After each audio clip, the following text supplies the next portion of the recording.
അദ്ധ്യായം 109 അൽ കാഫിറൂൻ. മക്കയിൽ അവതരിച്ചത്.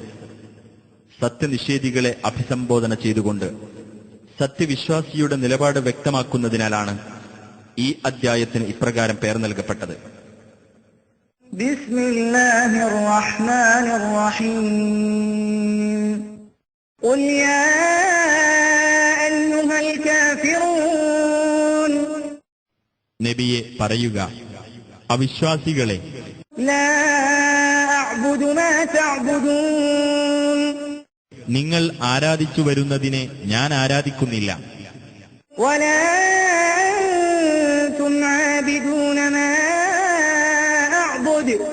ഞാൻ ആരാധിച്ചു വരുന്നതിനെ നിങ്ങളും ആരാധിക്കുന്നവരല്ല. വലാ അന ആബിദുൻ മാ അബദ്തും. നിങ്ങൾ ആരാധിച്ചു വന്നതിനെ ഞാൻ ആരാധിക്കാൻ പോകുന്നവനുമല്ല. വലാ അൻതും ആബിദൂന മാ അഅ്ബുദു. ഞാൻ ആരാധിച്ചു വരുന്നതിനെ നിങ്ങളും ആരാധിക്കാൻ പോകുന്നവരല്ല. ലകും ദീനുകും വലിയ ദീൻ. നിങ്ങൾക്ക് നിങ്ങളുടെ മതം, എനിക്ക് എന്റെ മതവും.